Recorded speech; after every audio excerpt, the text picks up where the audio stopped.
I made a mistake, but listen to yourself. You're letting your parents' poisonous words get into your head. I'm trying to help my mother, and all you... Alden Whitman gazed out over the twinkling lights of New York City from his penthouse balcony. The city that never sleeps stretched infinitely before him. Yet inside his luxurious home, Alden felt an unsettling emptiness.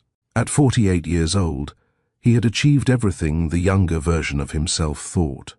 Important, a thriving investment firm, a sprawling estate, and the respect of high society. But as the cool night breeze brushed his face, he realized that success had come at the expense of companionship and family. On this quiet evening, memories of a life he once had drifted into Alden's mind. In the bustling silence of his own company, he often found his thoughts wandering. Back to her, Naima, the woman he had loved and lost nearly 2 decades ago. Alden ran a hand through his graying chestnut hair, recalling the days when his life had been filled with Naima's laughter and the warmth of their modest Brooklyn apartment. Back then, before the wealth and ambition consumed him, he had known the simple joy of waking up beside someone who truly loved him. Despite the distance of years, Alden felt a pang of regret and longing. There was an old photograph he kept tucked in a desk drawer, one of him and Naima on their wedding day. Every so often, like tonight, he would pour himself a glass of scotch and gently trace the edges of that photo, as if trying to reach through time. In the picture, Alden's youthful face beamed with joy, beside Naima's radiant smile. They looked invincible, bound by love, despite all the challenges they faced. But life had proven otherwise. Alden sighed deeply and turned away from the dazzling skyline. All his money and power could not fill the void that Naima's absence had left in his heart. Nor could it silence the question that haunted him in the lonely hours. Did I make a terrible mistake letting her go? His phone buzzed on the patio table, jolting Alden from his thoughts. It was an alert about a successful deal closed earlier that day. Ordinarily, such news would thrill him, but tonight it felt meaningless. He realized that he had no one to share the triumph with. No wife waiting at home, no children laughing down the halls. The silence in his penthouse was deafening. Alden moved inside, shutting the balcony door on the vibrant city sounds. As he crossed the immaculate marble floor of his living room, he caught sight of the grand piano in the corner. It was pristine and unused, a decorative piece chosen by an interior designer. Naima used to play the piano, he remembered suddenly. She wasn't a professional, but she knew how to coax a sweet melody from the keys. How long had it been since music filled his home? He sank onto the leather sofa, setting down his untouched drink. On nights like this, the past felt closer than ever. Alden had spent years trying to bury himself in work to forget the pain of losing Naima, but time had only sharpened his remorse. The story of his broken marriage was one he had told no one. Not even his closest colleagues knew why he avoided talk of family. It was a secret burdened by shame. Alone with his thoughts, Alden whispered into the emptiness, "I'm sorry, Naima." He wasn't sure what he was apologizing for specifically. The fights, the harsh words on the day he left, or the 18 years of silence that followed, perhaps for all of it. His words vanished into the stillness, unanswered as always. Little did Alden know that silence would soon be broken. The past was not done with him yet, and the second chance he secretly yearned for was about to arrive in a most unexpected way. Before we continue with what happens next, I need to ask you something. Have you ever made a decision you regretted for years? A choice driven by pride or anger that cost you someone you loved? Alden is about to receive a call that will change everything. But the question is it too late for second chances? If you believe in the power of redemption and second chances, hit that like button right now. And if you want to see how Alden's story unfolds, subscribe and turn on notifications, so you don't miss what happens when the past comes knocking. Drop a comment below. Do you think some mistakes are too big to forgive, or can love truly conquer all? I read every single one. Now, let's find out what that life-changing phone call is about. 22 years earlier, the same Alden Whitman was a very different man. 26-year-old Alden was idealistic, rebellious in his own reserved way, and madly in love. He had met Naima Johnson on a rainy spring afternoon in Brooklyn, far from the polished offices and upper-crust circles he grew up in. Alden, slightly lost on his way to a charity event his mother had insisted he attend, found himself ducking into a small neighborhood cafe to escape a sudden downpour. There, under the warm glow of dim lights, he saw her, a young woman with deep brown eyes and an infectious laugh, balancing 2 hot coffees as she tried to shake the rain from her umbrella. Their first interaction had been clumsy and endearing. Alden offered to hold one of the cups as Naima struggled, resulting in a mix-up that left him holding a cup meant for her friend. They both laughed when they realized the mistake. Naima's laughter was musical and genuine, cutting through Alden's typically guarded demeanor. He ended up staying in that cafe far longer than planned, talking with Naima until the rain ceased and the sun set beyond the dripping windows. Though they came from different worlds, an undeniable connection sparked between them. Alden was the heir to a prestigious finance family, the Whitmans, with Ivy League education and a penthouse in Manhattan. Naima was a hard-working nurse who grew up in the Bronx, juggling night classes to further her qualifications. What she lacked in wealth, she made up for in determination and warmth. Over steaming mugs of coffee, they discovered a shared love for jazz music and classic literature. Naima teased Alden for his formal manners, playfully calling him Mr. Uptown, while Alden was captivated by her sincerity and the way she lit up when she spoke about helping people through her nursing. That chance meeting blossomed into a whirlwind romance. Alden found himself riding the subway to meet Naima after her shifts at the hospital, eschewing his private car and driver. They would stroll through Central Park on her days off, holding hands, beneath the cherry blossoms and trading dreams for the future. For Alden, Naima brought color and vibrancy to a life that had been planned and polished by his family's expectations. For Naima, Alden offered stability and kindness, a partner who listened to her stories at the end of a long day and respected her ambitions. It wasn't long before Alden knew he wanted to marry Naima. He proposed on a winter evening at the very same cafe where they met, nervously presenting a ring with a solitaire diamond flanked by tiny emeralds, modest but carefully chosen. Naima's eyes filled with tears of joy as she said yes, flinging her arms around him. In that moment, it felt like fate, 2 souls from different backgrounds choosing each other against the odds. Their wedding was a small ceremony at City Hall, intimate and simple, just as they both wanted. Naima wore a cream-colored dress with lace sleeves, and Alden thought she looked like an angel. A close friend of Naima's stood as her witness, while Alden's friend and business partner joined as his. Notably, Alden's parents were absent. Their disapproval of the match was an open secret. They had hoped Alden would marry someone from their wealthy social sphere, not a girl from the Bronx. Alden's father had coldly remarked that he was throwing his future away on a woman with no pedigree, a comment that left Alden furious and hurt. His mother, always the diplomat at charity galas, simply pretended the wedding wasn't happening. Despite the lack of family support, Alden's love for Naima only grew stronger. He was determined to prove them wrong and build a beautiful life with her. In the first couple of years, their marriage was full of love and learning. They moved into a comfortable apartment in Brooklyn. Alden insisted on leaving Manhattan, his pretentious heir behind, at least for a while, so they could find their own path. Money was tight only in relative terms. Alden had savings and a well-paying job at an investment firm, but he deliberately kept their lifestyle modest, wanting to stay grounded.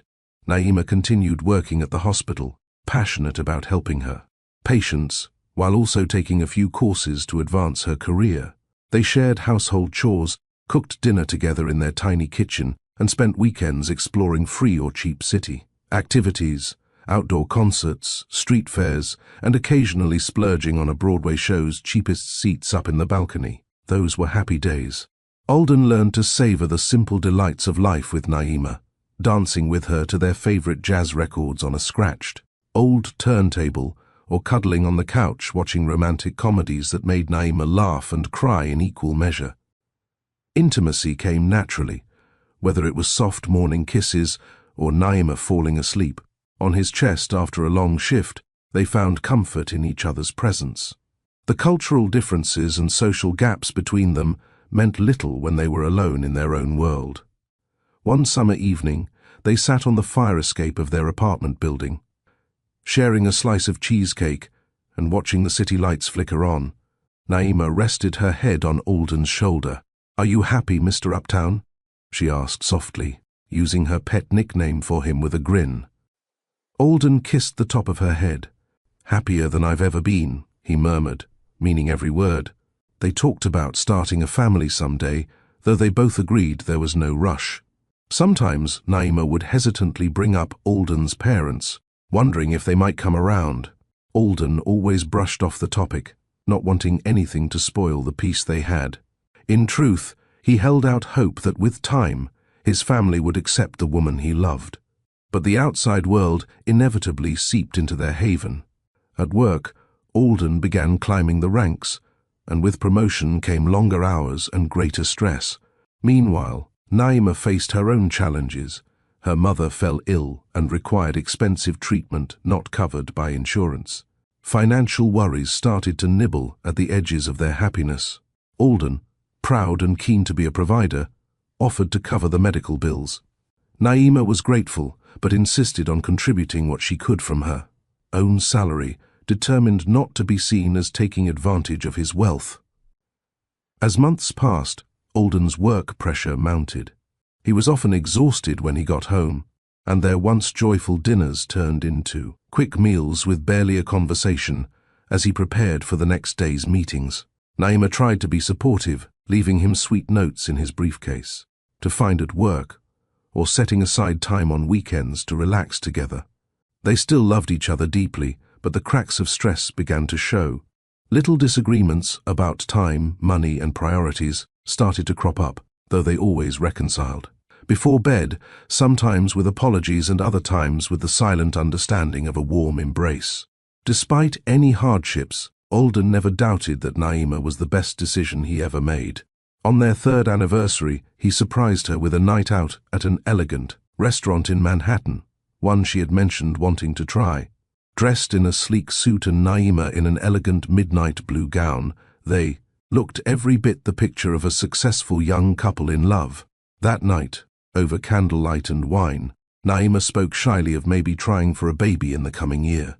Alden remembered his earlier promise to himself that he would prove everyone wrong about their marriage. He reached across the table to hold Naima's hand. "I think that sounds perfect," he said, eyes shining at the thought of a child with her warm eyes and maybe his chin. Looking back later, Alden would pinpoint that evening as the last truly carefree moment of their marriage. If life were a storybook, their love would have continued to conquer all obstacles. But reality had other plans, and the storm that would tear them apart was gathering just beyond the horizon. The storm that ended their fairy tale arrived abruptly in the 4th year of Alden and Naima's marriage. It started with a financial secret born of desperation and pride. Naima's mother, who had been struggling with her health, saw her condition worsen. The treatments were expensive, and even though Alden had offered to pay, Naima quietly shouldered much of the burden herself. Unknown to Alden, Naima had taken out a line of credit and dipped into their joint savings to cover hospital bills and home care for her mother. She was afraid to worry him further. He was already working himself ragged. At the firm, and dealing with his parents' constant disapproval from afar, Naima thought she could handle it alone, intending to replace the money once. She picked up extra shifts or received an expected raise at the hospital. But secrets have a way of coming to light at the worst possible time. One afternoon, Alden received a call from his bank about unusual withdrawals. Concerned, he dug into the account statements and discovered large sums funneled out over the past few months. His stomach tightened. The amounts were too high to be everyday expenses. Why hadn't Naima told him? When Alden confronted Naima that evening, he was exhausted from a brutal day at work. His tone was sharper than he intended. "I got a call from the bank," he began, holding up printed statements that he had angrily highlighted in neon yellow. "Care to explain where all this money went?" Naima, caught off guard and already weary from a double shift, responded cautiously. Alden, I was going to tell you, my mom's medical bills have been piling up. You had to hide it from me. Alden cut in, voice rising. To take thousands of dollars without saying a word? Did you think I wouldn't notice? Her eyes brimmed with tears, a mix of guilt and frustration. I didn't want to burden you. You have so much going on and your family already thinks I'm with you for the money. I thought I could handle it myself. Alden's patience was at a breaking point.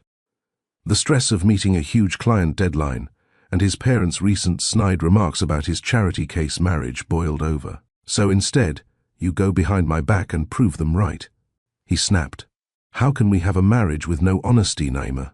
Stung, Naima's temper flared now too. I made a mistake, but listen to yourself. You're letting your parents' poisonous words get into your head. I'm trying to help my mother, and all you see is money, money, money. That money is for our future, Alden shouted, throwing the papers onto the dining table. A few fluttered to the floor between them. We talked about having a baby, about buying a house. Can we do that if you're siphoning off funds in secret? Naima's face went pale at the mention of a baby, one hand instinctively touching her abdomen. In the heat of the moment, Alden didn't notice that subtle gesture. Alden, I would never do anything to hurt our future. I was scared, she said in a cracked voice. Every day I see you under so much pressure. Your father came by the hospital last week, did you know that? He cornered me in the hallway and implied that I was dragging you down, that I was irresponsible for not helping my family on my own. I panicked. Tears slipped down her cheeks. Maybe he's right. Maybe I don't belong in your world. Alden was shaking his head, but the damage was done. His father's secret visit enraged him at his father for meddling, but also at Naima for not telling him. Why was everything a secret? He thought bitterly. Emotion and pride clouded his mind. So you believed him? Instead of coming to me, your husband, you listened to him and snuck around behind my back. Naima's temper snapped under the accusation. What was I supposed to do? Ask you for more money so I can be labeled a gold digger again? I was trying to protect you and us. By lying to me, by stealing from our account. Alden's words were like a slap. In all their years together, he had never spoken to her so harshly. Naima stepped back as if struck, her eyes widening. Stealing? That's what you think I'm doing? Her voice fell to a whisper, wounded and disbelieving. After everything, you think I'd ever use you like that? The room felt cold despite the simmering tension. Alden's heart pounded in his chest. A part of him realized he was overreacting, that they should sit down and calmly resolve this. But he was tired and hurt, and the image of those bank statements loomed large in his mind, erasing the nuance of Naima's reasons. Every insecurity, every fear that his parents had planted, blossomed poisonous in that moment. I don't know what to think, he muttered, running a hand through his hair. I thought I knew you, Naima, but this feels like a betrayal. Naima's tears turned to anger at that word. Betrayal? I've stood by you through everything, your long nights, your family's insults, adjusting my entire life to fit into your world, and you accuse me of betrayal because I tried to save my mother's life. Do you even hear yourself? Alden's jaw clenched. In the back of his mind, a little voice pleaded for him to stop, to reach out and comfort her, to fix this. But his pride was louder. If you can't trust me enough to tell me about something this serious, then what else are you hiding? How can I ever trust you now? The words hung in the air, heavy and hurtful. Naima wrapped her arms around herself, as if physically stung. I have nothing else to hide, she said softly, her voice trembling. I made one bad decision because I was afraid. I'm sorry, Alden, but if you can't see past that, if you can't see me past your money, her voice broke, then maybe your father was right. Alden winced as if slapped, anger flaring in his eyes. Don't twist this on me. My father's not the issue here, isn't he? Naima shot back. He's hated me from day one. You've been trying to prove something to him and your mother all along, that marrying me wasn't a mistake, and now the first time I slip up, you're ready to believe I'm exactly what they said I was. That's not true, he lied reflexively, but deep down he knew her words carried some truth. His parents' voices had indeed wormed into his head over time, despite his love for her. They stared at each other across the living room, the space between them filled with crumpled bank statements and wounded pride. Alden's silence spoke volumes. Naima wiped her tears. A chill had settled where warmth used to be. Finally, Naima's chin lifted in a mix of sadness and resolve. "If you can't trust me, Alden, then what are we doing?" Marriage is supposed to be a partnership. He felt a crack in his chest, but his next words came out cold. "Maybe we shouldn't be married anymore." The moment he said it, Alden wanted to take it back. But he didn't. The silence that followed was heavy and final. Naima's face went blank with shock, then crumpled as she turned away, covering her mouth to hold back a sob. Without another word, Alden grabbed his coat and keys. In his fury and pain, he walked out the door into the night, slamming it behind him.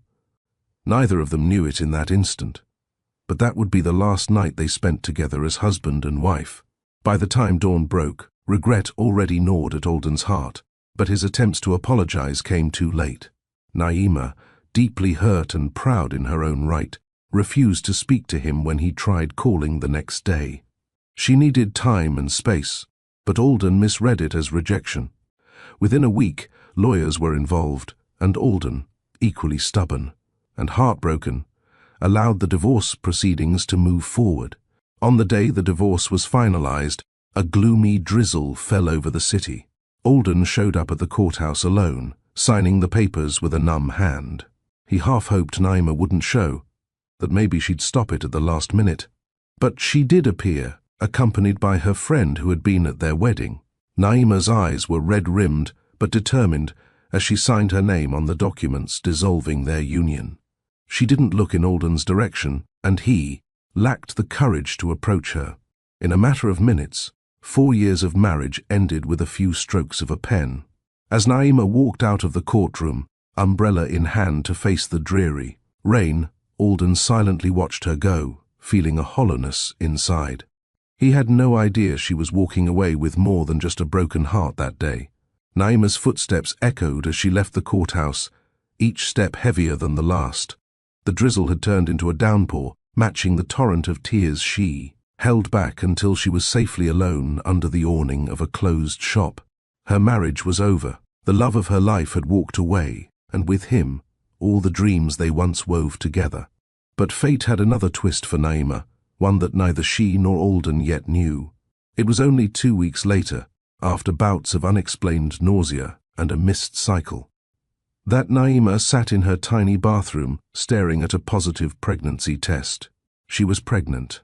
A swirl of emotions overwhelmed her: joy, terror, confusion, and heartbreak. This should have been a moment of celebration shared with her husband, with Alden, lifting her in his arms, both of them laughing and crying tears of happiness. Instead, Naima found herself sinking to the cold tile floor, hand over her mouth as sobs finally came. What am I going to do? In the ensuing days, Naima wrestled with whether to tell Alden. She even dialed his number once, late at night, her heart aching to hear his voice and share the news. But the call went unanswered. Alden had changed his number, or perhaps blocked hers to avoid further pain. She wrote a letter she never sent, pouring out her conflicted feelings, but ultimately fear and pride held her back. Alden's parting words and the coldness of the divorce still stung. What if she told him, and he accused her of lying or trying to trap him for money? The very thought made her ill. Besides, his lawyers had made it clear during negotiations that Alden wanted a clean break. Naima had waived any significant alimony, taking only a small settlement that covered the debts from her mother's care. She wanted nothing from the Whitmans, nothing but the man she loved, and he was gone. So Naima made the hardest decision of her life. She would raise this child alone. She wouldn't chase Alden down or beg for his support. Her child would be loved and cared for, even if it meant Naima had to work herself to the bone. Quietly, she left the apartment in Brooklyn that held too many memories, moving back to a cheaper place in the Bronx to be closer to her ailing mother. She returned to using her maiden name, Johnson, hoping to keep a low profile away from the Whitman family's sphere. If Alden wasn't going to be in their lives, it might be simpler if he never knew. The months of pregnancy were both challenging and bittersweet. Naima's mother, upon learning of the baby, offered gentle encouragement. "This child is a blessing, Naima," her mother whispered one afternoon, frail but delighted at the thought of a grandchild. "You won't be alone. You have family, and you have love to give." Naima clung to those words on her hardest days. She continued working as long as she could, saving every penny. When her mother's health took a turn for the worse, Naima spent her evenings by her bedside, reading to her from the worn copy of Langston Hughes' poems that her mother loved, one hand resting protectively over her growing belly. In the spring, Naima gave birth to a beautiful baby girl with a head full of dark curls and curious hazel eyes. The moment she held her daughter, Naima felt a surge of love stronger than anything she'd known. All the loneliness and fear melted away, replaced by a fierce determination. She named the baby Kamaria, meaning like the moonlight, because, in the darkest time of her life, this child was her guiding light. Looking into Kamaria's tiny face, Naima saw traces of Alden, the shape of her chin, the little crease in her brow when she yawned. It brought an ache to her heart, but also a resolve. She would do everything to ensure this child never felt unwanted. Those early years were not easy. Single motherhood was a trial by fire.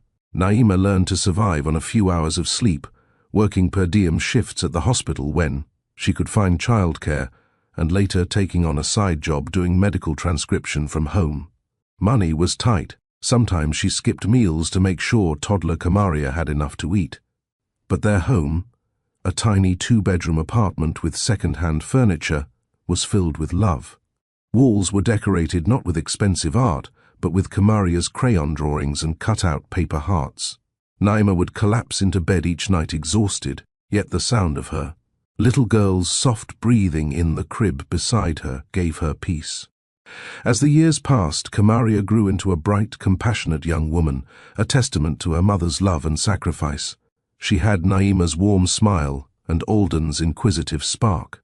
In school, she excelled in science and art. Teachers described her as creative and determined. Naima often wondered if Alden would be proud of the young lady their daughter was becoming. On Kamaria's first day of high school, as Naima snapped a photo of her beaming 14-year-old in an ill-fitting uniform, they'd gotten one from a donation that was a size too large, she felt a lump in her throat.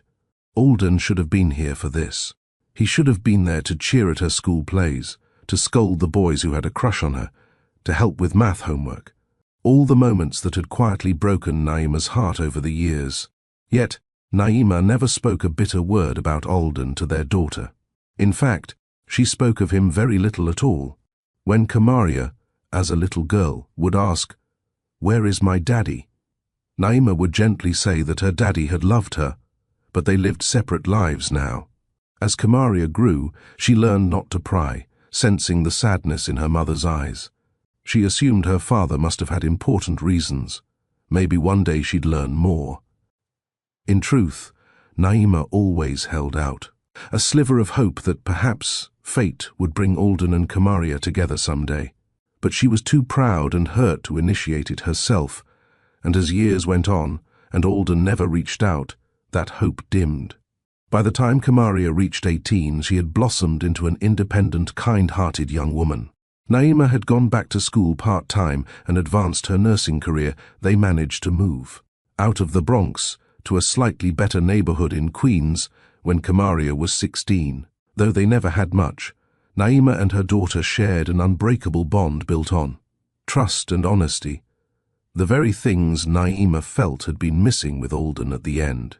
For 18 years, Naima protected Kamaria and built a life for them through sheer perseverance and love. But fate was about to test them in a way she never anticipated. It was early autumn when life tested them in a dire way. Kamaria, usually so energetic, had been unusually tired and pale. Naima noticed bruises on her daughter's arms and legs that didn't seem to heal, and Kamaria admitted she'd been getting frequent nosebleeds. A mother's intuition told Naima something was wrong. A flurry of doctor visits and blood tests confirmed her worst fears. Kamaria was diagnosed with a serious form of leukemia. The news hit like a freight train. Faced with her child's illness, Naima felt the world crashing down all over again. Doctors explained that Kamaria's best chance was a bone marrow transplant. They would start with chemotherapy immediately, but preparing for a transplant was crucial. They would need a compatible donor. Naima underwent testing and was a half match, as expected for a parent. But further medical screening revealed a devastating complication. Naima had developed anemia and her own blood cell. Counts were borderline, likely from years of stress and poor nutrition, while working multiple jobs to support them. The doctors gently explained that she wasn't healthy enough to be a donor. The procedure could put her own life at risk. Naima was heartbroken. She couldn't even save her own daughter. The oncologist gently asked about other family who might be tested. Does Kamaria have any siblings, or what about her father? The question hung in the air. For 18 years, Naima had kept her silence, determined to never ask Alden for a thing. But as she sat by her daughter's hospital bed, watching Kamaria sleep, bald patches already visible on her scalp from the chemo, Naima knew there was no question. She would do anything to save their child, even if it meant reopening old wounds. That night, after so many years, Naima found herself staring at the faint reflection of her face in her phone as she dialed a number she had sworn she'd never use. Thanks to occasional news articles and the internet, she had kept track of Alden's career from afar. He was a public figure in the finance world now, contactable through his company. With trembling hands and a pounding heart, Naima made the call. Her voice wavered as she left a message with his secretary, asking if Alden could call her back, giving only her first name and number. She wasn't even sure he'd respond. To her surprise, he did. Late one evening, Naima's phone rang, displaying an unfamiliar number with a Manhattan area code. Steeling herself, she answered, "Hello?" A pause. Then a familiar deep voice, one she had not heard in nearly 2 decades, spoke her name uncertainly. Naima. Her breath caught. For a second, neither of them spoke. Naima closed her eyes, tears already pricking. She could envision him holding the phone, perhaps as stunned as she was. This wasn't how she had imagined speaking to Alden again, but life had left her no choice. "It's me," she managed softly. "Thank you for calling back." Alden cleared his throat. "Your message said it was urgent. Are you okay?" There was concern in his voice, cautious and distant, yet genuine. Naima opened her mouth to speak, but the words tangled. How did one even begin to bridge 18 years? She realized with a pang that he didn't even know about Kamaria at all. She had to tell him everything, and she had to do it quickly. Taking a deep breath, Naima began, voice trembling. "Alden, I'm sorry to contact you out of the blue. I wouldn't have if it wasn't important. It's about our daughter." Silence on the line. Then, a stunned whispered, "Our what?" In that heartbeat, the carefully separated worlds of Alden Whitman and Naima Johnson collided. The truth was out, and nothing would ever be the same for any of them. Alden sat at his desk late that night, the glow of the city lights casting long shadows across his spacious office. The contract he'd been reviewing for hours lay forgotten in front of him. His mind was elsewhere, replaying the brief, shocking conversation he'd just had. The voice on the other end of the phone had been unmistakably Naima's, older but still melodious beneath the tension. And her words. Alden's hand trembled slightly as he lifted a glass of water, taking a sip to soothe his dry throat. "Our daughter," she said. "We have a daughter." When his secretary had passed along a message earlier that a Ms. Naima Johnson had called, claiming an urgent personal matter, Alden's heart nearly stopped. At first, he thought it must be a mistake. That chapter of his life was long closed, or so he believed. Curiosity and an undercurrent of anxiety compelled him to return the call after his staff had left for the day. Nothing could have prepared him for hearing Naima's voice after 18 years, nor for the bombshell she delivered. Alden pressed his palms against his eyes, trying to steady the whirlwind of emotions inside him. Shock, disbelief, anger, guilt, and a strange blossoming hope all fought for space in his chest. He had a child, an 18-year-old daughter, that he never knew about. How was it possible? Memories of those final days with Naima flashed through his mind, the vicious argument, the pain in her eyes, the hasty divorce. Had she already been pregnant when they separated? The thought made him feel both ill and furious with himself. He recalled that night he confronted her about the money. She had touched her stomach at one point, hadn't she? He had been too blinded by rage to notice or remember clearly. A daughter. For a moment, Alden allowed himself to imagine what she might be like. Naima said her name was Kamaria. He whispered it aloud in the empty office, the name strange yet beautiful on his tongue. Did Kamaria look like Naima, with those soulful eyes and warm smile? Did she have his nose, or maybe his love of books? An ache grew in Alden's heart as he realized how many moments he had missed. Her first words, first steps, birthdays, school plays. 18 years of memories that he wasn't there for. His thoughts then turned to Naima's voice on the phone. She had been nervous and direct, her words urgent. She explained in brief strokes about their daughter's illness, leukemia, and the need for a bone marrow donor. Alden remembered the tremor in Naima's voice when she said, "I wouldn't have called you if it wasn't a matter of life and death." That single sentence erased any remaining hesitation in him. Whatever anger or betrayal he might have felt at being kept in the dark, it could wait. A young girl's life was at stake, his daughter's life, and Naima. After all these years, she had sounded scared. He had never known Naima to be easily frightened, and the fact that she was reaching out to him, of all people, told him just how dire the situation must be. Without a second thought, Alden resolved to help. A fierce protectiveness, like nothing he'd experienced before, surged up inside him. He picked up his phone again and called his driver, instructing him to be ready first thing in the morning. They would be going to the hospital up in Queens, where Naima said Kamaria was admitted. Alden wanted to race there that very night, but Naima had gently insisted he wait until morning. Visiting hours were over, and Kamaria needed rest after a chemo session. In truth, Naima likely also needed time to brace herself and their daughter for the meeting to come. That night, sleep eluded Alden entirely. By the time the sun rose, he had already steeled himself for the journey ahead. In a few hours he would be face to face with the past he thought he'd left behind, and meeting the daughter he never knew he had. He arrived at the hospital just as morning visiting hours began. His heart pounded with each step down the sterile hallway. What would he say to Naima?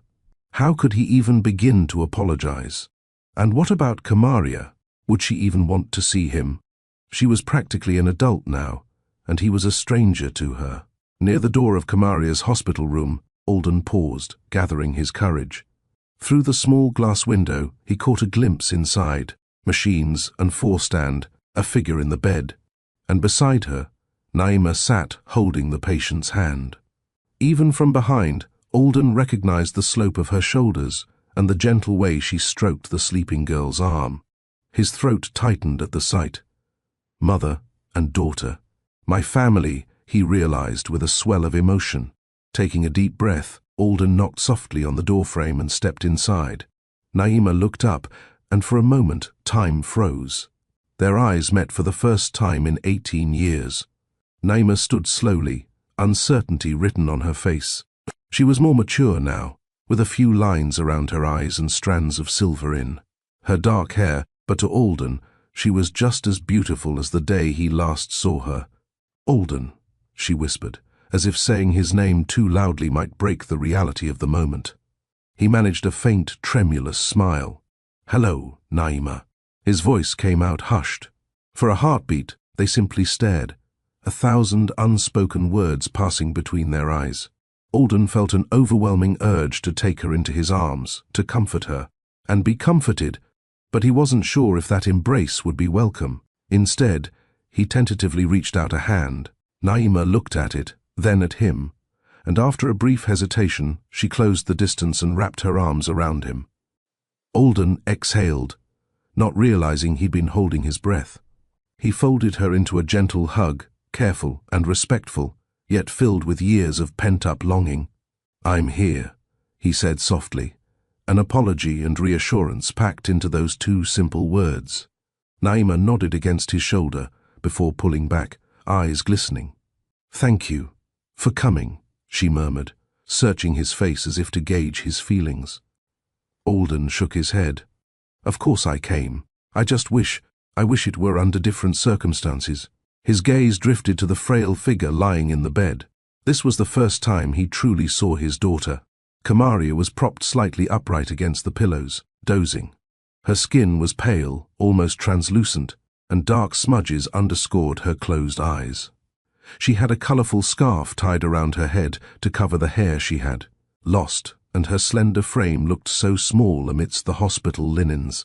Alden felt his heart twist painfully. She looked so fragile, yet he could see the traces of strength in her, the curve of Naima's jawline, and yes, the shape of his own nose and brow. There was no denying this was their child. As if sensing their presence, Kamaria's eyes fluttered open. For a moment, the room was silent, except for the soft beeping of monitors. The girl blinked, focusing on the two adults by the door. Naima immediately went to her side, brushing a hand over her daughter's forehead. "Hey, sweetie," she said gently. "I have someone here. I want you to meet." Kamaria's eyes shifted to Alden. In them, he saw a spark of curiosity and confusion. Those eyes, hazel with flecks of green, were so achingly familiar. Alden stepped forward, his legs feeling oddly unsteady. He attempted a smile, though his voice betrayed a slight tremor. "Hello, Kamaria." The girl looked from her mother to Alden and back again. "You're him?" she asked softly, her voice hoarse from medication and lack of use. Alden's breath caught. He realized Naima must have told their daughter that he was coming. He swallowed the lump in his throat. "Yes, I'm your father." Saying the words aloud broke whatever composure Alden had left. His eyes welled up as he moved to the bedside opposite Naima. Kamaria's gaze studied him intently. In her young face, he saw a lifetime of moments he had missed. "I'm so sorry I wasn't here sooner," Alden whispered, his voice cracking. "But I'm here now." Kamaria simply nodded, tears shining in her own eyes. She seemed at a loss for what to say, as was Alden. Naima gently squeezed her daughter's hand, providing silent support. Finally, gathering courage, Kamaria spoke. "Mom told me. You didn't know about me." There was no accusation in her tone, just a quiet statement of fact. Alden looked at Naima, who gave him a small, encouraging nod. He met his daughter's eyes, willing her to see the sincerity in his soul. "I didn't know," he affirmed softly. "Not until last night when your mother called. If I had, I promise you I would have been there. I never would have." His voice failed as emotion closed his throat. In that moment, Kamaria did something that took both her parents by surprise. She reached out a weak hand toward Alden. He immediately took it in his own, careful not to disturb the foreline taped to her skin. Her fingers were cool and delicate, but her grip was surprisingly strong as she held on to him. "I'm glad you're here now," she said, barely above a whisper. A single tear rolled down her cheek. Alden felt a tear escape his own eye. Gently, he gave his daughter's hand a comforting squeeze. "Me too," he managed to reply. The three of them stayed like that for a moment. Mother, father, and daughter, united at last, albeit under the most harrowing of circumstances. In that fragile unity, however, there was a glimmer of something profoundly hopeful. Despite the beeping machines and the scent of antiseptic, despite the weight of the past hanging, unspoken in the air, a family long divided was beginning to come together once more. A few hours later, Kamaria had drifted back to sleep, the pain medication and exhaustion pulling her into needed rest. The room was dim and quiet, save for the soft hiss of oxygen through the nasal cannula and the rhythmic blip of the heart monitor. Alden and Naima found themselves sitting together in the small family lounge down the hall, 2 paper cups of vending machine coffee growing cold on the table between them. For the first time in 18 years, they were alone with each other, and a heavy silence, without the buffer of lawyers or hospital staff. Alden broke the silence first, his voice low and filled with remorse. "Naima, I hardly know where to begin." He stared down at his hands, as if searching for words in the lines of his palms. "Thank you for telling me about her. I can't imagine what you've gone through all these years." Naima studied him quietly. In the harsher lighting of the lounge, she could see the toll time had taken on him, a few silver strands at his temples, fine lines around his blue-grey eyes. Eyes she realized her daughter had inherited some shade of. Those eyes now shimmered with sincere regret. "I almost didn't tell you," she admitted softly. "There were so many times I picked up the phone and then hung up. I was afraid. And yes, a little proud too, I suppose." She managed a sad smile. "Stubborn pride runs in both our veins, doesn't it?" Alden let out a breath that was almost a chuckle, but it carried no humor, only regret. "That it does." He lifted his gaze to meet hers. "Why didn't you? Tell me, I mean. Was I really so terrible that you thought I wouldn't care, that I wouldn't want my own child?" There was a raw hurt in his questions, not accusatory, but wounded. Naima felt a lump rise in her throat. This was the conversation she had imagined having countless times in her head. Yet now that it was here, it was no easier. "When I found out I was pregnant, we'd just signed the divorce papers," she began quietly. "We weren't even speaking to each other. You tried to call once, I think, right after you left, but I couldn't bear to pick up. I was so hurt, Alden. I thought you hated me." "I never hated you," Alden interjected, pain flickering across his face. "I was angry and stupid, but I could never hate you, Naima." She gave a small nod, tears pricking her eyes. "I know that now. But back then, all I could hear were the awful things we said that night. And when I realized I was carrying our baby, I was terrified. Part of me wanted to run to you immediately, but I didn't know if you'd believe she was yours, or if you'd think I was just trying to get you back or get money." She swallowed hard, looking away. "Your family had already made me feel so insignificant and unworthy. The thought of facing them, and you, after you decided to end our marriage. I just didn't have the strength at the time." Alden's hands balled into fists on his knees. Hearing how his family's judgment had influenced Naima's decision cut him deeply. "My God, Naima, I'm so sorry," he said, voice trembling. "I never should have listened to anything they said. I should have defended you, defended us. Instead, I let you down in every possible way." Naima reached over and gently laid her hand on Alden's clenched fist, coaxing it to relax. "We both made mistakes," she said softly. "I should have told you about being pregnant, no matter what. You had a right to know. Keeping her from you, that was my pride and my fear. I thought I was protecting Kamaria. Maybe I was also protecting myself from being hurt again." Alden turned his hand under hers, interlacing his fingers with Naima, in a natural, familiar way that sent a spark of warmth up her arm. It had been so long since they'd touched in affection. His voice was thick with unshed tears. "I can't blame you for being afraid of me after the way I treated you. I was a fool, blinded by my ego and my family's expectations. I know it's far too late, but I need you to know how deeply I regret everything. Leaving you, not fighting. Harder to understand why you did what you did, letting my pride drive us apart." Naima's eyes overflowed then, silent tears tracing down her cheeks. "It wasn't all your fault. I had my own pride. After you left, I refused to take any of the settlement money beyond what I owed for Mom's bills. I guess I wanted to prove I could do it on my own." She gave a bitter laugh. "Maybe I wanted to prove your parents wrong, that I wasn't the gold digger they thought. But in doing so, I made things harder on myself and on Kamaria than they needed to be." Alden wiped a hand over his face, a mix of anguish and admiration filling him. "I wish you had taken more. God, Naima, you both could have lived in comfort."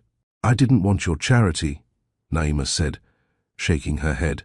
"At that time, money felt like the least important thing. I'd lost you. No amount of money could fix that." She hesitated, then added quietly, "And I was afraid if I accepted too much, your family might try to take her away somehow, or that you'd show up one day out of obligation, resenting us. It sounds foolish now, but I was young and scared." Alden's grip on her hand tightened. "It's not foolish. I understand why you felt that way. My parents—" He trailed off, jaw tightening as he remembered his father's interference and his mother's silent disapproval. They did try to control everything, didn't they? Even me. Especially me. I see now that they couldn't stand the thought of me being with someone who didn't fit their narrow definition of the right kind of wife. So they undermined our marriage, and I let them. I've spent years being angry at them, at myself. Naima gave him a probing look. "Do they know about Kamaria?" she asked softly. He shook his head. "No, I haven't spoken to my father in years. We had a falling out not long after we divorced. I think that entire situation opened my eyes to a lot. I poured myself into work and put distance between me and my family. My mother reaches out occasionally, but it's mostly superficial check-ins. I never told them about contacting you now. Honestly, everything happened so fast with your call. They'll be shocked." He sighed. "And frankly, I don't care what they think anymore. My priority is our daughter, and you." A silence settled, but this time it was gentler, filled with understanding. They had peeled back some of the painful layers of the past, acknowledging the role pride and outside pressure had played. It hurt to revisit those memories, the bitter fight, the loneliness that followed. But it also felt like lancing a wound, allowing the old pain to drain so healing could finally begin. Naima looked at their joined hands and then up at Alden's face. "I have to know, did you ever regret it? Leaving me?" Her voice was small, vulnerable in a way Alden hadn't heard since their younger days. His eyes searched hers, earnest and shining. "Every single day," he confessed. "I tried to convince myself I'd done the right thing in that moment, but my heart knew otherwise. I regretted it as soon as the door closed behind me that night, but I was too, proud and ashamed to admit I was wrong. And after the divorce, I thought you never wanted to see me again. I forced myself to move on, but I never really did, not in here." He tapped his chest lightly. More tears slipped from Naima's eyes, and Alden gently caught one with his thumb, brushing it from her cheek in a tender gesture that made her heart lurch. It was astounding, the way after all this time, the intimacy between them could resurface so naturally. "I regretted it too," Naima whispered. "Even when I was angry, I missed you. But then Kamaria came, and she gave me a reason to keep going. She has your curiosity, you know. Always asking questions, always determined to solve problems. You'd be proud of her." Alden smiled, the first genuine smile that reached his eyes in a long time. "I already am. Just meeting her today. She's incredible, strong and smart. I could see that right away. That's you in her, Naima. You raised an amazing young woman." "She has some of you in her too," Naima replied, returning the smile briefly. But then her expression clouded with worry. "I'm so scared, Alden. I'm trying to be strong for her, but I'm so afraid of what could happen." Instinctively, Alden moved his chair closer and put an arm around Naima's shoulders. This time she didn't hesitate to lean into him, resting her head against his shoulder as she had done so many times years ago. It felt both foreign and familiar. "We're going to help her get through this," Alden said firmly. "I promise you. I'll use every resource I have, money, connections, the best doctors, whatever it takes. And I'll be there for both of you every step of the way." Naima closed her eyes, allowing herself for a moment to accept the comfort of his embrace. "Thank you," she whispered. "I can't do this alone anymore. I've been alone for so long." "You're not alone now," Alden murmured, holding her a little tighter. The weight of the past still hung over them, but for the first time they were facing it together rather than on opposite sides. In the quiet of that hospital lounge, Alden and Naima began to truly see how their pride and miscommunication had cost them years of happiness. It was a hard lesson, etched in tears and heartache, but acknowledging it opened the door to something they both needed: forgiveness, and the chance, however fragile, to start making things right. Over the next several days, Alden stepped fully into the role of a father, determined to be the rock that Naima and Kamaria needed. The hospital became a second home for him. Each morning he arrived early, often with fresh coffee for Naima and a small treat. For Kamaria, Though her appetite was weak, the gesture always made her smile. He quickly became a familiar figure to the nurses, who nodded kindly at the suited man constantly at his daughter's bedside, reading aloud from her favorite novels, or consulting in low tones with her doctors. One afternoon, Dr. Patel, the lead oncologist, met with Alden and Naima in a small conference room to discuss the next steps. "The good news," she said, managing a warm smile, "is that Mr. Whitman, his HLA test results came back, and he's a half match for Kamaria. Parent-child matches are usually half, not ideal compared to a full match sibling, but with modern protocols. A haploidentical bone marrow transplant from a parent can be very successful." Alden let out a breath he hadn't realized he was holding, and reached for Naima's hand under the table. She gripped it tightly. "So you can use my bone marrow?" he asked. Dr. Patel nodded. "Yes. We'll proceed with a transplant as soon as Kamaria is ready. She'll need to undergo another round of chemo to prepare, and we'll collect your stem cells in the meantime. I'll have the coordinators go over the process with you, but it's straightforward. A few days of injections to stimulate your marrow, then a procedure to collect the cells. It's not without some discomfort, but typically donors recover quickly." "I'll do anything needed," Alden replied firmly. "Whatever it takes."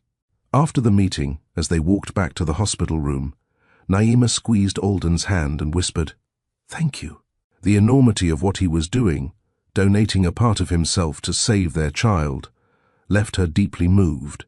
Alden simply responded, "She's my daughter too. I'm grateful I can do something for her." With the transplant plan in motion, a subtle shift happened in the dynamic of the little family. Alden's presence was no longer that of a guest or outsider. He was becoming a caregiver and protector. One evening, as a light snow fell outside, winter was approaching, Alden found himself alone with Kamaria, while Naima went home to shower and rest properly for a few hours. He sat by the bed, watching Kamaria doze. She stirred and opened her eyes. "Dad?" she said softly, testing the word out for the first time. Alden's heart skipped a beat. In the few days since they met, she had only called him Mr. Whitman or awkwardly avoided direct address. Hearing her call him Dad filled his eyes with sudden tears. He leaned forward and gently took her hand. "I'm here," he answered. "I had a dream," Kamaria murmured, her voice weak but steady. "You were in it. We were at a park, I think Central Park. Mom was there too. We were having a picnic. It felt so real, like we were a family." Alden pressed her hand to his lips, unable to speak for a moment. He imagined the scene she described, something so ordinary, yet so precious, a memory that never got the chance to exist. "We never took you for a picnic in Central Park," he said, his voice thick. "But we will. Once you're all better, I promise we'll make that dream come true." Kamaria gave a small smile. Her face was pale and thinner than it should have been, but in that smile, Alden saw all the possibilities of what could be. "I'd like that," she whispered. They talked quietly for a bit, about little things. Alden discovered that Kamaria loved to draw and that she had a sketchbook in her bag. When he handed it to her, she blushed and said, "They're not very good." But as he flipped through the pages, Alden was amazed. She had her mother's artistic eye. There were sketches of people on the subway, flowers in the window of their apartment, even a portrait of Naima reading a book with a pensive expression. One drawing near the back caught his eye. It was of a man standing at a distance, watching a woman and a girl who were walking ahead, hand in hand. The man in the sketch had a posture that conveyed longing and loneliness. "That's a beautiful drawing," Alden said gently, nodding to that page. "Were you imagining someone?" Kamaria bit her lip. "Sometimes I used to imagine that you were watching over us, that maybe you were out there thinking of us, even if I never met you." Her tone held no accusation, only a fragile hope. "It sounds silly, I know. I didn't even know what you looked like, so I just drew a figure. But I like to pretend my dad cared somehow." A strangled sound escaped Alden as he fought back a sob. He moved from the chair to sit on the edge of the bed, carefully wrapping an arm around her blanketed form. "Oh, sweetheart, it's not silly, and I promise you, if I had known about you, I would have never stopped thinking about you, never stopped caring."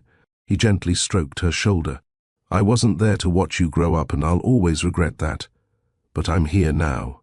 And I love you, Kamaria. Nothing will ever change that." Kamaria's eyes watered as she leaned into her father's embrace. Though he was a stranger a short time ago, in that moment, he truly felt like Dad. "I love you too," she whispered, voicing the words with the simple honesty of a child who had yearned her whole life to say them. Pause for just a moment. If this scene hit you right in the heart, you're not alone. Kamaria just called Alden Dad for the first time, a word she's waited 18 years to say, and a word he never knew he needed to hear. If this moment moved you, please hit that like button. It helps this story reach others who need to hear it. And here's my question for you. If you were Naima, standing outside that door watching this moment, would you forgive Alden? Could you let go of 18 years of hurt and give him another chance? Drop your honest thoughts in the comments. Team forgiveness or team move on? Let's discuss, because what happens next between Naima and Alden will surprise you. If you haven't subscribed yet, do it now, because this story isn't over, and the best part is still coming. Outside the door, Naima stood quietly, having returned in time to witness this tender exchange. Her heart swelled as she watched Alden hold their daughter. The sight of them together, father and daughter bonding at last, was enough to bring tears to her eyes. She thought of all the nights she had stayed up, praying for a miracle for Kamaria. Perhaps this was part of that miracle too. Not just the healing of the body, but the healing of hearts. Later that night, as Kamaria slept peacefully, Alden and Naima sat. In a pair of chairs by the window, a soft lamp casting a warm glow. They spoke in hushed tones about lighter topics, the funny quirks Kamaria had as a toddler. She had been obsessed with a purple dinosaur toy, the time she tried to help cook and ended up covering the kitchen in flour. Naima chuckled at the memory, demonstrating with her hands the chaos of a 3-year-old chef. Alden laughed along, though his eyes were misty. He could picture a tiny girl with flour on her cheeks, and oh, how he wished he had been there to see it. Between these gentle stories, there were pauses where Alden would simply gaze at Naima, marveling at her strength. "You did all of this by yourself," he said at one point, shaking his head in admiration. "She's wonderful, Naima. You've done an amazing job." "I had help here and there," Naima demurred, thinking of her mother's early support, and the friends who had pitched in, but she did smile, pleased at his praise. "Thank you. That means a lot. I always tried to imagine what you'd want for her, education, opportunities. I did my best." Alden hesitated, then said, "I mean to be here for both of you from now on. That is, if you'll have me around." He looked down, almost shyly. "I know I can't erase the past. I just hope I can contribute to the future." Naima reached out and touched his arm. "You're here now. That's what matters." She gave him a reassuring squeeze. "And I can see how much Kamaria already cares for you. It's like a missing piece of her life fell into place overnight." She paused, then added with emotion, "For both of us, really." They shared a warm glance that spoke volumes. They had been two incomplete souls for a long time. Now, with their daughter, his well-being as the focal point, they were finding wholeness again. In the days that followed, Alden took on every responsibility he could. He dealt with insurance and billing headaches with ease, using his resources to make sure Naima didn't have to worry about expenses. He insisted that Naima go home periodically to rest, and when she protested that she didn't, "I'd want to leave Kamaria's side," Alden gently urged, "Let me take the night shift. I'll call you if there's any change." "You need sleep, Naima." His caring but firm tone reminded her so much of the old Alden, who always tried to take care of her, and she found herself nodding gratefully. True to his word, Alden was there late at night, reading financial news on a tablet under the dim lights, glancing up every few minutes to watch the steady rise and fall of his daughter's chest as she slept. One night, the nurse walked in on a touching scene, Alden softly humming a jazz lullaby, the very same tune Naima often hummed. while Kamaria drifted to sleep holding his hand. It was in these quiet moments that Alden realized caring for his daughter was the second chance at life he never knew he needed.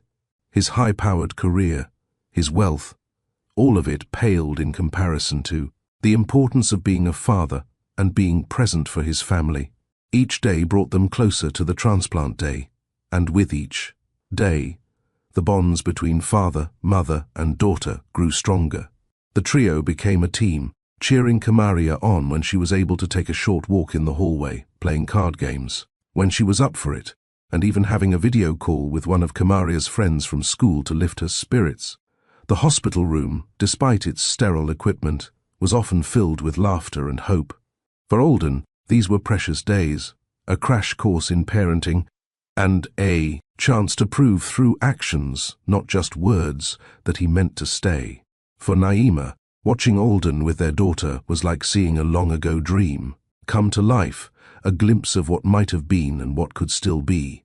And for Kamaria, despite the illness that racked her body, these days were among the happiest she could remember, because for the first time, both her parents were by her side. The night before the scheduled transplant, the hospital room was calm. Kamaria had finally drifted into a deep sleep after a long day of preparatory treatments. The lights were dimmed and the halls quiet. Alden and Naima sat together on a small couch by the window, the pale glow of a winter moon spilling in. Tomorrow held so much hope and anxiety. The procedure that could save their daughter's life was hours away. Neither of them could bring themselves to leave the hospital that night, so they kept each other company through the late hours. Naima noticed the way Alden flexed his arm occasionally and shifted in his seat. "Are you nervous about the donation tomorrow?" she asked gently. Alden gave a half smile. "A little. Not about the pain or anything, that's the easy part. I want it to work. I want to give her the best of me." He paused, then added quietly, "Strange choice of words, I guess. She is the best of me." Naima placed her hand on his. "She's the best of both of us." She took a breath. "I'm a bit nervous too. For you. You're going to be under anesthesia for the harvest, and I won't be able to be in two places at once, with you and with her." Alden turned his hand to clasp hers reassuringly. "I'll be fine. They'll put me under after they get her ready. I made sure of that, so you can be with her until she falls asleep for the transplant. I'll be coming out of it around the time she's getting the marrow." He managed a light tone. "Besides, I expect to wake up to both of my girls doing just fine." His confidence made Naima smile. "Your girls," she repeated softly, liking how it sounded. She looked down at their joined hands. "You know, I haven't really asked, but how have you been, Alden? All these years?" Alden tilted his head, studying her face. "Honestly, I kept busy with work, made more money than I knew what to do with, traveled to all the places we talked about visiting together, but it was empty without someone to share it with." He hesitated, thumb gently stroking the back of her hand. "I tried dating a little, here and there, but I never remarried. It never felt right. I kept comparing everyone to you." Naima's breath caught. She hadn't expected him to lay his feelings bare so plainly. Her own heart pounded in her chest. "I didn't date anyone seriously," she admitted quietly.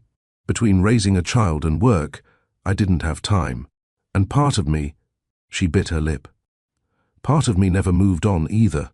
Hearing those words, Alden felt a warmth bloom in his chest. Gently, he reached up with his free hand and brushed a strand of hair away from Naima's face. His fingers lingered, caressing her cheek. "Sometimes I wondered if I'd built you up in my memory, if no one else could measure up because I was remembering only the good times. But seeing you again, you're even more incredible than my memories." His voice was hushed, earnest. Naima felt tears in her eyes, but they were not sad tears this time. They were born of a tender joy and relief. "I'm not the young dreamer you knew, Alden. Life humbled me in a lot of ways. You're stronger, wiser, even more beautiful," Alden whispered. He leaned in slightly, heart pounding at the closeness.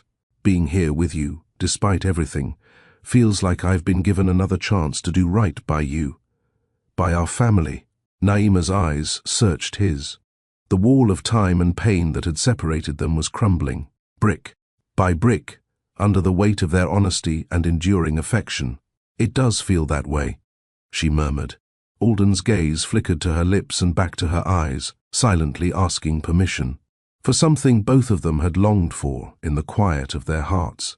Naima answered by closing the small gap between them, her hand moving up to rest against his chest where she could feel the rapid thrum of his heart. Their lips met in a soft, tentative kiss, a gentle brush that quickly deepened as years of pent-up emotion flowed between them. It was as if no time had passed at all, and yet it was also richer, flavored by everything they'd been through. Alden cupped her face tenderly, and Naima let out a little sigh against his lips, one of relief and longing fulfilled. In that kiss, they found both the ache of lost time and the promise of a hopeful future. When they finally parted, Naima kept her forehead against Alden's, her eyes closed as she savored the feeling of being in his arms again. "I've dreamed of this," she confessed, voice trembling slightly. "So many nights I dreamed you'd come back to me." Alden wrapped his arms fully around her, drawing her into the circle of his embrace. "I'm here now," he whispered, echoing the words he'd said when he first arrived at the hospital.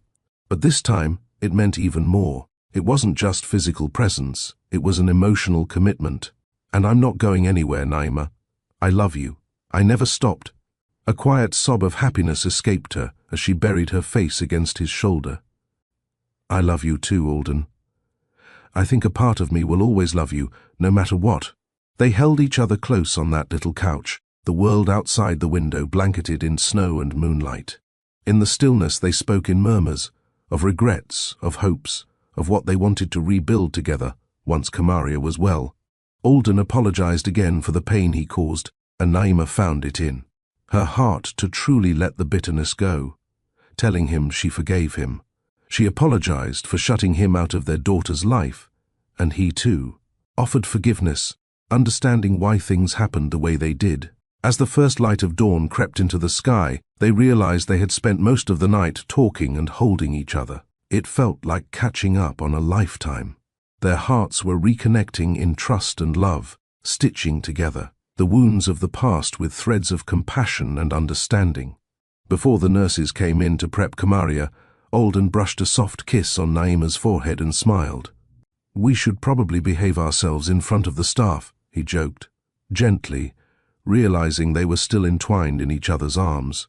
Naima laughed quietly, a lightness in her eyes that hadn't been there in years. "They might already suspect we're a package deal," she teased back, squeezing his hand once before they stood up. "Good," Alden replied, taking a deep breath as he looked toward his sleeping daughter. "Because that's exactly what we are now. A family, a package deal. And I'm going to spend the rest of my life cherishing that if you'll let me." Naima looked at him, her heart full. "I will," she said simply. In that tender dawn moment, their hearts fully found each other again, stronger and more resilient than before. Whatever came next, the transplant, the recovery, they would face it together, as partners, as parents, as soulmates reunited. Dawn, on the day of the transplant, arrived with a blend of nervousness and quiet hope. The medical team moved with focused efficiency. Alden was taken to one floor to undergo the bone marrow harvest, while Naima stayed by Kamaria's side as the girl was prepped for the infusion that could save her life. Before they wheeled Alden away, Naima squeezed his hand and pressed a kiss to his forehead. "We'll see you soon," she said bravely, keeping her voice steady. Alden gave her a reassuring smile, though his eyes betrayed a hint of worry, not for himself, but for the procedure's outcome. He mouthed, "I love you," as they separated, and Naima's heart swelled with love and fear all at once. The hours that followed were some of the longest of Naima's life. She held Kamaria's hand in the transplant unit, stroking it gently as her daughter was put under sedation. A specialized 4-line was ready to deliver Alden's harvested stem cells into Kamaria's bloodstream. In another part of the hospital, Alden drifted off under anesthesia, thinking of his girls, praying that his marrow would bring healing. By early afternoon, the transplant was complete. The bag of rich red bone marrow, Alden's gift of life, had dripped, slowly into Kamaria's veins, carrying the promise of a healthy future. When Alden was brought back to the recovery area after his procedure, the first thing he saw was Naima coming to his bedside. Though she wore a surgical mask and cap, her eyes told him everything. The transplant had gone smoothly. She took his hand as he blinked groggily awake. "You did great," she whispered, tears of gratitude shining in her eyes. "She's resting now. We just have to wait and let it work." Alden felt a wave of relief so profound it brought tears to his own eyes. He was sore and tired, but the discomfort meant nothing knowing that part of him was now with his daughter, fighting to heal her. "Thank God," he murmured, squeezing Naima's hand weakly. "Thank you for trusting me to do this." Naima gently brushed his hair back, an intimate gesture that made him close his eyes in contentment. "We're a team," she said softly. "All three of us." In that moment, any remaining fragments of resentment or blame between them dissolved. They had all done their part. Kamaria with her courageous spirit, Alden with his selfless donation, and Naima with her unwavering support. What remained now was hope and faith. The next few weeks tested that hope. Bone marrow transplant recovery is a delicate journey, each day waiting for signs that the new cells were engrafting, producing healthy blood for Kamaria. Alden, having recovered quickly from the donation, practically moved into the hospital with Naima during this period. Together they kept vigil at Kamaria's side, celebrating every small victory, a day with no fever. A slight rise in white blood cell counts. Kamaria eating a few bites of food without nausea. There were tense moments too. Nights when Kamaria spiked fevers and both parents sat up all night, cooling her forehead with damp cloths, whispering encouragement as she battled through. In those moments, the depth of their forgiveness and love for one another shone brightest. When one faltered in fear, the other became the rock, and vice versa. They took turns pulling each other out of despair during close calls, reminding one another that they must stay strong for their daughter. Each trial they faced and overcame was like a forge, burning away any lingering regrets and welding them closer together. One crisp morning, about a month post-transplant, Dr. Patel entered the room with a beaming smile. "I have good news," she announced, holding a chart triumphantly. "The latest labs show full donor chimerism. That means, Alden, your marrow has completely taken over and is working beautifully. Kamaria's counts are in normal range. She's officially in remission." Naima covered her mouth, a cry of joy and relief escaping as tears sprang forth. Alden let out a whoop and instinctively pulled Naima into his arms, lifting her off the ground in a hug. The two of them laughed and cried, holding each other tightly as the weight of countless prayers was finally answered. Kamaria, still weak but sitting up in bed, broke into a big grin. "Does that mean I'm okay?" she asked in a small voice, as if daring to believe it. Dr. Patel turned to her, eyes warm. "It means you're on your way, dear. We'll still monitor you closely, but yes, you're okay. In fact," she winked, "if this progress continues, you might be able to go home in time for the new year." A cheer went up in the room. Naima rushed to her daughter's bedside, kissing her forehead again and again. "You did it, baby. You did it," she whispered, tears falling freely. Alden stood beside them, one hand gently on Kamaria's back, the other rubbing soothing circles on Naima's shoulder. In that jubilant moment, it felt as if the scars of the past were truly healing. Not just the physical scars on Kamaria's arms from 4S, or the ache in Alden's hip from the marrow extraction, but the deeper wounds, the abandoned dreams, the years of loneliness, the what-ifs and could-have-beens. Forgiveness had taken root in all their hearts. Forgiveness for each other, and perhaps most importantly, forgiveness for themselves. A week later, to celebrate Kamaria's progress, one of the nurses brought a small bell into the room, a tradition in the ward where patients ring a bell to mark a milestone in their recovery. With assistance, Kamaria stood up from her bed. Alden steadied her on one side and Naima on the other. The teen's hands shook with emotion as she grasped the rope attached to the bell. With a determined look and a joyful smile at her parents, Kamaria rang it loudly. The cheerful peal of the bell echoed down the hallway, followed by applause from the gathered staff. Naima hugged her daughter, then pulled Alden into the embrace so that all three held one another in a tight circle. They had come through the fire intact, hearts renewed and aligned. As they hugged, Alden pressed a kiss to the top of Kamaria's head and then looked over her to meet Naima's eyes. "Thank you for giving me the chance to be here for this," he said, voice choked with gratitude. Naima reached out and touched his cheek lovingly. "Thank you for fighting for us, both of us." There were tears, but they were happy tears, washing away the last remnants of sorrow. In the reflection of the glass window, the little family could see themselves, mother, father, and daughter, united in a loving embrace. What was broken had been made whole. Where there had been bitterness, now there was grace. Where there was loss, now there was abundant love. They had forgiven each other and themselves for the past, and in doing so had paved the way for the future, one filled with promise, understanding, and an appreciation for the precious gift of family. True to Dr. Patel's words, Kamaria was discharged from the hospital as the new year approached. The winter that had begun bleakly now felt like a season of hope and renewal. With her immune system still fragile, the family kept things low-key for a while, settling into a comfortable routine together.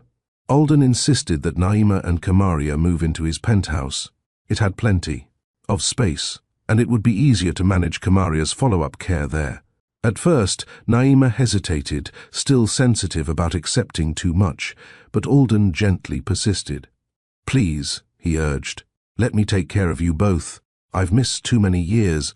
I want you here, with me." His earnestness, combined with Kamaria's excitement at seeing the famous skyline view from Alden's living room, finally convinced Naima to agree. Their first weeks living together were a precious time of discovery and bonding. Alden learned the nuances of his daughter's daily routines, how she liked a cup of hot cocoa in the evening with exactly 7 mini marshmallows, or how she'd curl up with a sketchpad by the window when the afternoon sun streamed in. Naima and Alden fell into an easy partnership, cooking meals side by side in the kitchen. Alden relearned how to cook some of Naima's favorite dishes, a skill he hadn't used in years, and spending quiet evenings curled up on the couch, often with Naima's head on Alden's shoulder as they watched one of Kamaria's favorite movies. As spring arrived, Kamaria grew stronger by the day. Her hair began to grow back in soft curls, and her laughter, a sound so similar to Naima's, filled the once-empty penthouse. The promise Alden made in the hospital soon came due, a family picnic in Central Park, just as Kamaria had dreamed. On the first truly warm day of April, Alden prepared a basket of food with a little catering help, he admitted, and together the three of them strolled through Central Park under blooming cherry blossom trees. They found a lovely spot by a small lake, where ducks paddled and children laughed in the distance. A checkered blanket was spread, and for a blissful afternoon they enjoyed simple pleasures, sandwiches, fruit, and the sight of Kamaria, cheeks flush with health, chasing a butterfly with the energy of someone reborn. Naima watched her with tears of happiness in her eyes, and when Alden gently took her hand, she turned to him with a radiant smile. "Look at her," she whispered. "It's like seeing her truly live for the first time." Alden nodded, his own gaze misty as he watched their daughter. "Thank you, Naima," he said suddenly, turning to face her fully. She looked at him with gentle surprise. "For what?" "For bringing her into this world, for raising her into this amazing young woman, for giving me a chance to be a part of it now." He lifted her hand to his lips and pressed a kiss to it. "I know I can never get back the years I lost with both of you, but I promise, I'll spend the rest of my life making up for it." Naima's heart swelled. "We're just happy to have you with us now. That's enough, Alden. You've already done so much." Alden took a deep breath, as if steadying himself. He glanced over at Kamaria, who was now kneeling by the water's edge, sketching the ducks in her notebook. Satisfied their daughter was occupied, he reached into the picnic basket. "There's something else I want to do, something I've dreamed of doing for a long time." Naima watched curiously as he pulled out a small velvet box. Her breath caught as he opened it to reveal a delicate ring, a solitaire diamond flanked by tiny emeralds. She recognized it at once, It was the same ring he had given her when he first proposed over 20 years ago. She had returned it to him the day they decided to divorce, leaving it on his desk with tears in her eyes. She never knew what had become of it. "I kept it," Alden said, as if reading her thoughts. His voice was thick with emotion. "I could never bring myself to sell it or even tuck it away. It stayed in my desk drawer all these years, a reminder of the happiest day of my life, and the biggest mistake I ever made, letting it go." Tears brimmed in Naima's eyes as Alden got down on one knee right there on the picnic blanket. "Naima Johnson," he said, voice wavering with joy, "you gave me your heart once, and despite everything, you have mine forever. Will you marry me again? Will you let me spend our days making you and our daughter happy, as a family, the way it was always meant to be?" By now, Kamaria had noticed the scene and bounded over, her eyes wide with glee. "Mom," she squealed in a hushed whisper, practically bouncing on her toes despite the lingering traces of fatigue in her frame. "Say yes." Naima laughed through her tears, one hand covering her mouth in astonishment and overwhelming happiness. She looked at Alden, the man who had hurt her, yes, but also the man who had grown, atoned, and proven his love beyond any doubt, the father of her child and the love of her life. There was no trace of hesitation in her heart. "Yes," she answered, her voice clear and strong. "Yes, of course I will marry you." A cheer rang out, not just from Kamaria, who threw her arms around her parents, but also from a few passerby in the park who had stopped to watch the romantic scene unfold. Alden slipped the ring onto Naima's finger, his own hands shaking with happiness. The fit was perfect. It always had been. Alden rose and cupped Naima's face in his hands, both of them laughing and crying at once. They kissed amid the spring breeze and the scent of blossoms, a kiss full of celebration and promise. Kamaria hugged them both, joining the embrace so that they became a tight family huddle, rocking slightly as they held each other. "I've always wanted to see this," Kamaria sniffled happily. "My mom and dad together." "You'll not only see it, darling," Alden told her, gently caressing her back. "You'll officially be the bridesmaid at our wedding. How about that?" At that, Kamaria let out an excited laugh. "Deal." In the coming weeks, word of their engagement spread among the few who mattered. When Alden informed his parents that he intended to remarry Naima, it was met with stunned silence, then surprisingly, a tearful acceptance. The trials with Kamaria had softened even the Whitman family's staunch pride. Alden's mother, in a voice quavering with emotion, told him, "All we want is your happiness, Alden. We'd love to meet our granddaughter, if you'll allow us." It wasn't a full apology for the past, but it was a start. Alden agreed on the condition that they show Naima and Kamaria nothing but kindness and respect.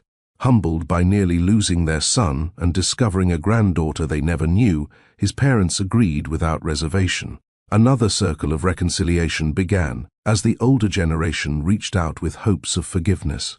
For Alden, this was true redemption, not just winning back the trust of the two people he loved most, but also standing up to his family and finally setting right the wrongs of the past. And for Naima, it was the sweet vindication that love and patience could overcome even the deepest wounds. She harbored no ill will as she watched Alden gently but firmly establish boundaries with his parents, ensuring that history would not repeat itself.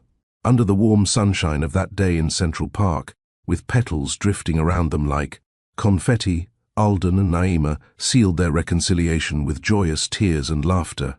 They had found their way back to each other and to the family they were always meant to be. The past was finally at peace, and the future stretched out before them like a bright, unclouded sky. A soft summer breeze rustled through the treetops, carrying with it the scent of roses and fresh grass. Under a floral arch in Central Park, the very heart of the city where their story had experienced its highest highs and lowest lows, Alden and Naima stood hand in hand, about to exchange vows for the second time in their lives. This time, however, their ceremony was graced by the presence of those dearest to them. Kamaria stood at Naima's side as maid of honor, positively glowing with joy and health in a lavender dress. Just a few months ago, She had been pale and frail in a hospital bed. Now she laughed. With the friends she'd invited from school, her eyes bright and full of life. Alden's mother and father were also in attendance, sitting in the front row. His mother dabbed her eyes with a handkerchief, watching her son reclaim the happiness that had slipped away all those years ago. She had privately apologized to Naima earlier that day, voice shaking with remorse for the pain caused. Naima, with a gracious heart, had accepted and hugged the older woman, symbolizing that the past truly held no grudges on this new day. The sun filtered golden through the leaves as the officiant led Alden and Naima through their vows. They had chosen to write their own this time, each word infused with the weight of experience and the lightness of rekindled love. Alden's voice was steady but thick with emotion as he spoke. Naima, the first time I stood with you like this, I was a young man head over heels in love, promising you the world. I didn't fully understand then how to keep those promises. Today, I stand here wiser, humbled, and even more in love with you. I promise to cherish you and our family every day forward, to communicate and listen, to never let pride or fear come between us again. Thank you for giving me a second chance to be your husband. I am, and always will be, honored to call you mine. Tears shimmered on Naima's cheeks as she replied, her voice gentle and sure. Alden, years ago I vowed to be by your side for better or for worse. Life took us down a hard road, but by grace we found our way back. I've seen the man you've become, caring, devoted and true. I promise to let go of the past hurts and trust in our future. I vow to speak my heart and to listen to yours, to lean on each other in hard times and celebrate in good times. Thank you for loving me, and for loving our daughter so fiercely. I am proud to be your wife, yesterday, today, and again. Forever.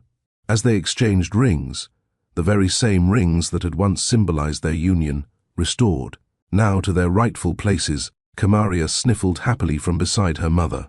Alden brushed a joyful tear from Naima's face, and with a radiant smile they shared. A sweet, heartfelt kiss as the officiant pronounced them husband and wife once more. Their gathered friends and family erupted in applause and cheers. In that crowd were nurses who had become friends during Kamaria's treatment, Naima's closest friend who had been there through, thick and thin, and even colleagues of Alden, who had never seen their usually stoic boss look so unabashedly content. Later, as music played and a small reception unfolded under twinkling fairy lights strung between trees, Alden found a moment to stand aside with Naima and Kamaria, observing the scene. Kamaria was excitedly showing her grandparents one of her latest sketches, a drawing of this very wedding scene, done from her perspective. Naima leaned into Alden's side, resting her head on his shoulder, much as she had on those Brooklyn fire escapes in the early days of their love. We did it, she whispered, threading her fingers through his. There was awe in her voice, a recognition of how far they had come. Alden kissed her temples softly. We did. Together, he looked down at his wife once again, and then at their daughter, who caught his eye and grinned before returning to her animated conversation with her newfound grandparents. I've learned that life doesn't often give second chances, but when it does, he exhaled contentedly, you grab them with both hands and never let go. Naima nodded, her eyes shining. I'm glad we grabbed ours. This feels like the life we were meant to have, just a little delayed. Alden chuckled softly. 18 years late, but worth the wait. As dusk settled, the trio wandered a few steps away from the party to steal a private moment by the lake. The water reflected the orange and pink hues of the sunset. Naima wrapped an arm around Alden's waist, and he draped his jacket over her bare shoulders to ward off the evening chill.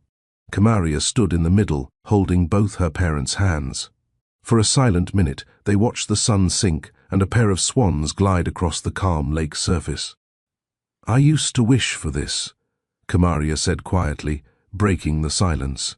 Every birthday when I blew out my candles, I'd wish to meet my dad and have us all together. She looked up at them with a smile. I never told you that, Mom, but I did. Naima felt tears prick her eyes for the 1000th time, and she squeezed her daughter's hand gently. I had a few wishes of my own, she confessed. Looks like they all came true at once. Alden's eyes filled with emotion as he gazed at the two most important people in his world. Thank you both for believing in me and forgiving me, he said. I'm the luckiest man alive. Under the emerging stars, the Whitman family, a family restored, held each other close. Their story, once marred by pain and regret, had become a testament to the power of love, forgiveness, and second chances. Together they turned and walked back toward the laughter and light of their wedding celebration, ready to embrace the future as one. It was truly a new beginning, built on lessons learned, hearts mended, and the unshakable bond of a love that had withstood the test of time. And that's where we leave the Whitman family, restored, reunited, and renewed. Alden walked away 18 years ago in anger and pride. Naima raised their daughter alone in silence and fear. Both lost precious years to stubbornness and pain. But when life gave them one more chance, they chose forgiveness over bitterness, love over pride, and family over everything else. Now, I want to hear from you. What was the most powerful moment in this story for you? Was it when Alden first met Kamaria? When Naima finally called him? Or that proposal in Central Park? Do you believe people can truly change? Could you forgive someone after 18 years? Have you ever gotten a second chance, or wish you had? Share your story in the comments below. Your words might inspire someone else who's struggling with forgiveness or regret. If this story touched your heart, like this video to help it reach someone who needs hope. Today, subscribe for more powerful stories about love, redemption, and second chances. Share this with someone who believes it's never too late to make things right. Remember, pride can cost you years. Forgiveness can give you a lifetime. Thank you for being here. Until the next story, choose love, choose forgiveness, choose family. What will your second chance story be?